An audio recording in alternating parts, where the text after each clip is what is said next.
Hello everyone, welcome to the Technical Fist. This is part 2 of Python development series for beginners and I am Tarun Chauhan, and in this video tutorial I will teach you how you can use basic mathematical operators and how you can use variables in Python.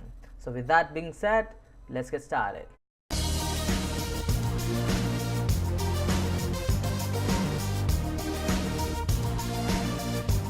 Alright everyone, let's start with the basic mathematical operators. I will be performing all the mathematical operations in my terminal that we get inside the PyCharm editor. If you are not using PyCharm, you can go to the CMD that is in your start menu. You just type in CMD and you will see this command prompt. Hit enter and over here you can run all the scripts that we will be running in this video. So in order to start coding in Python, you just type in Python in your command prompt and you will see these three arrows. If you are not able to see these three arrows, that means there is some problem with your Python installation. I would recommend you to watch the previous video in which I showed you how you can install and get started with Python. Okay, so let me show you how you can perform the mathematical operators in Python. In order to perform the addition, you will say like 2 plus 2, that is 4. Okay, in order to perform subtraction, you can basically do it like this. If you want to multiply two digits, you will basically just multiply that. Okay, but there is one very important thing that Python offers you, that is you can find the power of a number. Okay, if I say I want to multiply 4, like I want to multiply 4 3 times, I can write it like 4 into 4 into 4. Okay, now over here I can multiply 4 3 times. So instead of doing this, I can directly type in like 4 multiply 3. What that is saying is I want to multiply 4 3 times, just like this one, and you will get the same output. So if you want to find the power of some number, you can do that by just putting double multiplication signs.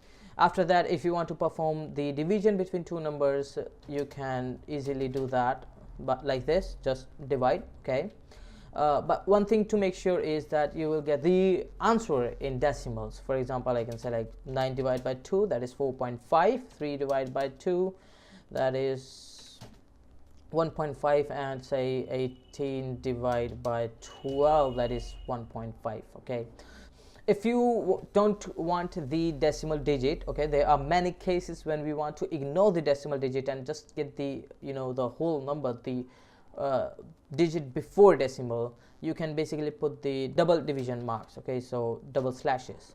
So you can do it like this, and Python will ignore the decimal places. Okay, so now I can write it like 19 divided by 11, and you will get the decimal digits, but you can also write it as 19 divide by 11, and you will be ignoring all the decimal digits. Oops, sorry, not 1 yeah, 1.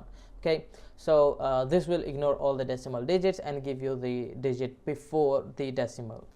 Yeah, one last more operator that we have in Python is the modulus. If you want to find the remainder of some digit, you need to you can write it like 19 modulus 11, and this will give you the remainder. So it is 8. Okay, 11, if you multiply 11 by 1, you will get 11, and you minus 19 by 11, you will get 8. So 8 is the remainder.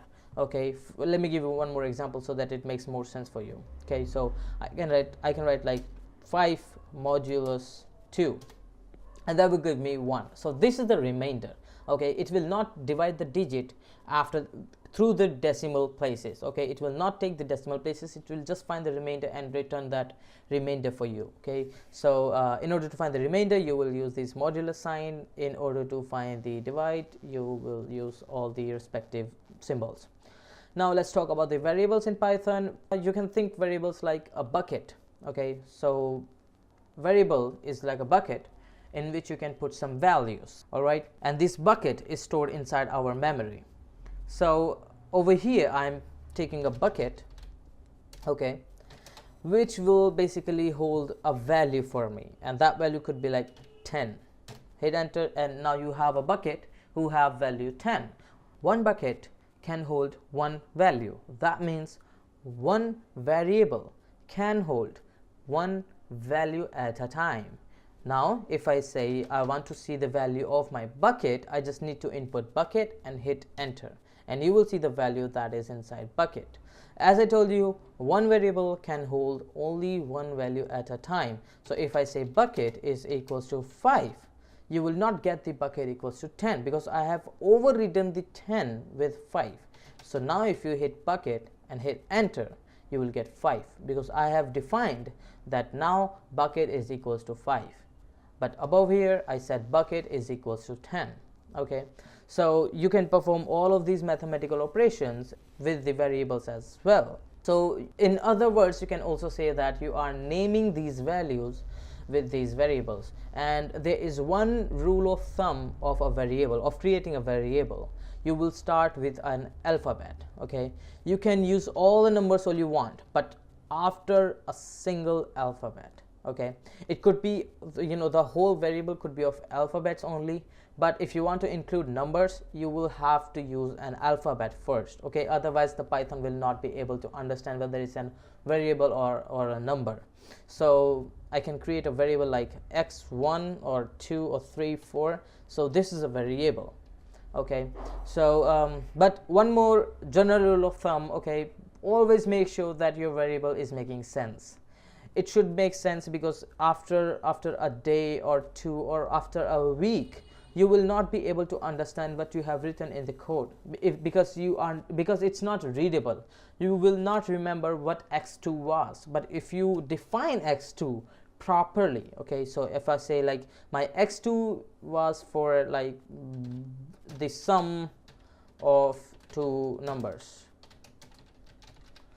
so this will make more sense after a week or a month ago when you will see the code again. So always make sure that your variable is making sense, and use proper words for your variables.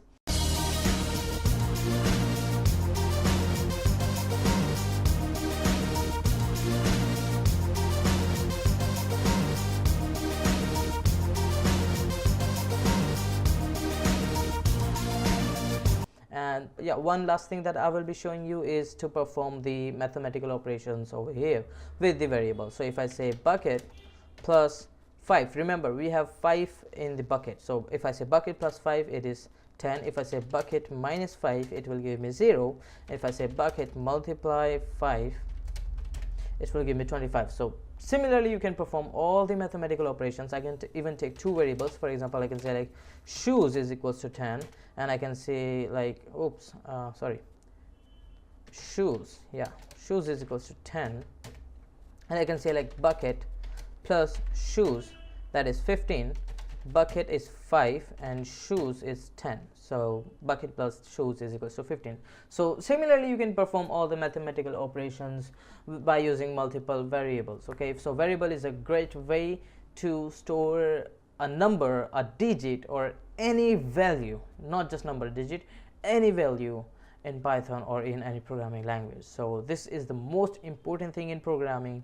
So if you are not able to understand variable, or if you have any doubt regarding the variables, please let me know in the comments below, because this is the most important thing, and we will be using variables in all of our programs. In all of the upcoming videos, you will see variables. Okay, so I hope you guys liked it, and please hit the subscribe button to get the notifications for upcoming videos.